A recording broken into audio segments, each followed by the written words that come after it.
women have come from all walks of life just to register their concerns about the gender-based violence that is happening in South Africa. If I could move out of the camera and ask my cameraman, Spondezo, just to show you around. It's not only women that are here, we also have men who are here.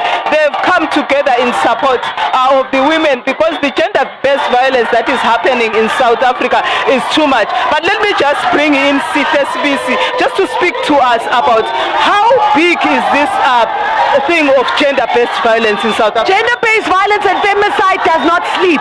As you walk, as you breathe, gender-based violence is happening. We have personified it because we see that our government is not listening. They are hearing us, but they're not listening to us. That's why implementation is lacking. And we see also men have joined it. It shows that it's a big issue. So the government also, like you said, that is ignoring. So what the end to this if they don't listen to women? Where to from here? Well, I mean, we've heard our government declare saying gender-based violence is a pandemic, gender-based violence is a disaster, as our honorable president declared last night. We seek implementation. A disaster means they need to roll out resources to curb the disaster. What resources are they rolling out to make sure that gender-based violence is a thing of the past? Thank you so much. So you just heads off from one of the activists. Let me bring in a man just to speak to us. Thank you for joining us. Why are you here today? I speak French. Oh, French. I don't understand French. Thank you so much.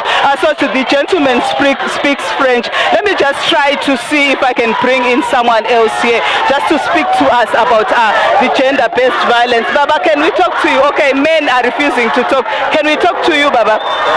Oh, okay. Why are you here today?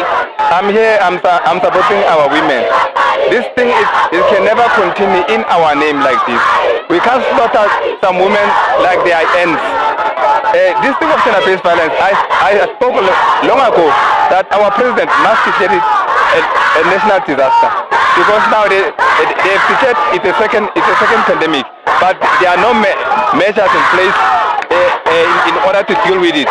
So we request our president, because now in hosting this G20 summit, just to respect our women, to honor our women, and declare this a national disaster. Nkos, how are you? I am well. I'm good. This gender-based violence scourge, it's in South Africa. Seems like it's not going to end. What's your message, especially to the government, as seeing women gathered here? What does it mean to you? Yeah. Look, in one way, it's really sad that we have to come together again. In 2018, we were protesting for this exact same thing. It's good that we're coming again today together to say it is a crisis that needs to be addressed. But we've got a national strategic plan on gender-based violence, but we need to make sure that the organizations on the ground are adequately funded, like shelters, for example, for abused women need adequate funding, or they're being shut down because they lack the funding. So government must take it seriously. We must also look at strengthening gun control, because often abusers use guns to kill people and are not held accountable, nor are the police, when they should be removing guns from the home. So there's a lot that needs to be done. We have the laws, we just need proper implementation.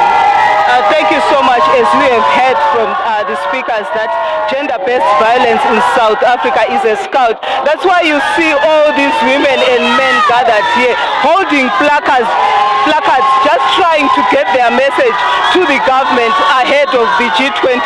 And every minute in South Africa a woman is being killed. But also we have young girls that are here that are also in support of this gender-based violence protest. Let me just bring in a young girl just to hear her views. Sawubona Sisunjani. Mpilile.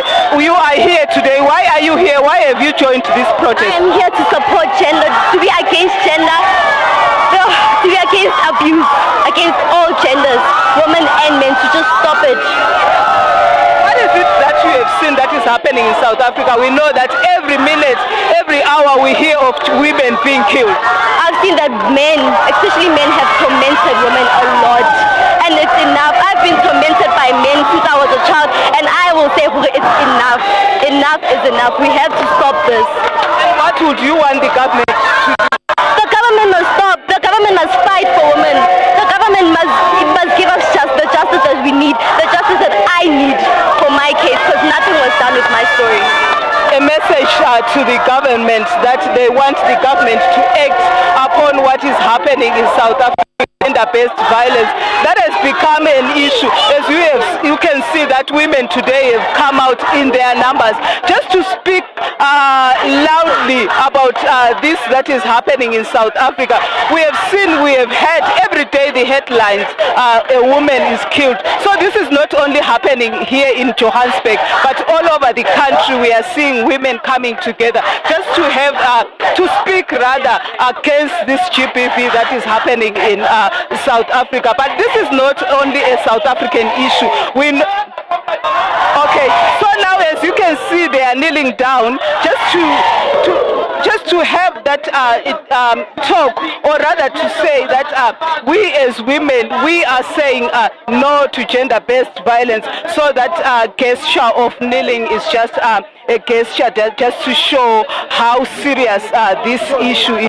We also saw them lying down. Few minutes later, they took 15 minutes just to lie down and reflect on what has been happening in South Africa, especially against young girls and women being raped, young girls being abused, either at home or at school or at their workplaces. So women have come together today to say no gender-based violence. These women wearing black, a symbol to show that they are tired of what is happening, the gender-based violence that is happening.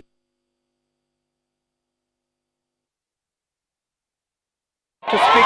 Bafo Saubon, can you talk to us? Why are you here today as a man? And what's your message to other men? Okay, so I'm here today because I have a mom and a sister who I really love. And so when I learned about the fact of 15 women a day die because of gender-based violence and femicide, I came here to support them and to support every other woman in South Africa. I'm here because, again, I'm trying to build a life that these women can be proud of. I'm trying to build a family that these women can be proud of. Men who will grow up and become men who these women don't have to fear. The fact that women have to fight for their lives, to stay alive is not a good thing. So I'm here for the women of South Africa and for my mom and my sister. Support from the men also speaking about how ripe this gender-based violence issue is in South Africa. So here we're seeing men, women coming together just to speak out about gender-based violence. But it's now back to you in the studio. Much our News Central correspondent reporting live from South Africa, Johannesburg, Bongani Sizaba. And of course, just coincidentally, News Central had their town hall tackling gender-based violence just yesterday. So it's quite a coincidence and definitely a cause worthy of concern and attention from the government and its citizens as well. Definitely a story that we'll continue to follow here on News Central Television. You're still watching Business Edge. After this break, we head to our second conversation.